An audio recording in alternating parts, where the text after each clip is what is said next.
teman-teman, perkenalkan saya Christian Alexander Lau dari Universitas Bumigora. Pada video kali ini saya akan menjelaskan secara sederhana tentang troponin dan kaitannya dengan kesehatan jantung. Apa saja sih troponin tersebut? Tanpa berlama-lama, ayo kita bahas.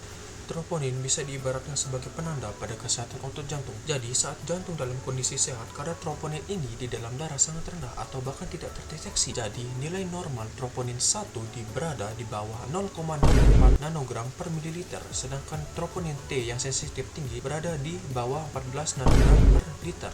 Saat itulah troponin keluar dari sel dan masuk ke aliran darah sehingga kadarnya meningkat. Proses keluar troponin ini tidak selalu sama, tergantung seberapa berat kerusakan pada jantung pada si pengguna.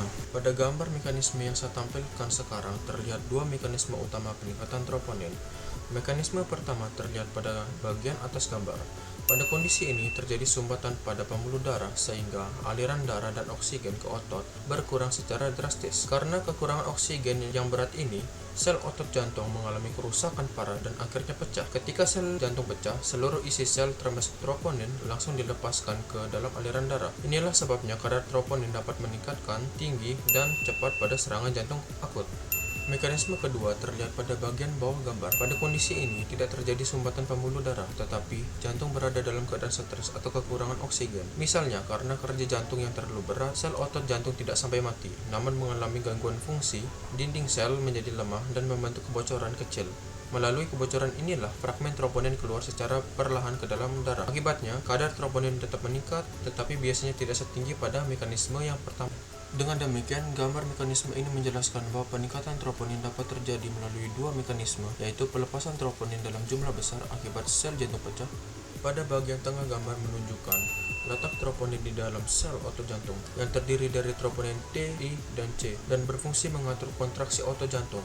Hal ini menegaskan bahwa troponin normalnya berada di dalam sel tetapi bukan di dalam darah. Dengan demikian, gambar mekanisme ini menjelaskan bahwa peningkatan troponin dapat terjadi melalui dua mekanisme, yaitu pelepasan troponin dalam jumlah besar akibat sel jantung pecah, pelepasan fragmen troponin akibat kebocoran sel jantung. Troponin kemudian memiliki implikasi klinis yang sangat penting. Peningkatan kadar troponin digunakan dokter sebagai penanda bahwa otot jantung sedang mengalami cedera. Semakin tinggi kadar troponin umumnya menunjukkan kerusakan otot jantung yang semakin berat. Dalam praktik klinis, pemeriksaan troponin membantu dokter membedakan apakah nyeri dada yang dialami pasien berkaitan dengan serangan jantung atau disebabkan oleh kondisi lain. Selain itu, pemeriksaan troponin juga dapat digunakan untuk menilai tingkat keparahan gangguan jantung dan pemantauan perkembangan kondisi pasien selama perawatan itu terjadi. Namun di sini pentingnya untuk dipahami bahwa peningkatan troponin tidak selalu berarti serangan jantung akut. Troponin juga dapat meningkat pada kondisi lain yang menyebabkan stres pada jantung. Oleh karena itu, hasil pemeriksaan troponin harus selalu diinterpretasikan bersama gejala klinis seperti pemeriksaan fisik dan pemeriksaan penunjang lainnya agar penanganan yang diberikan tepat.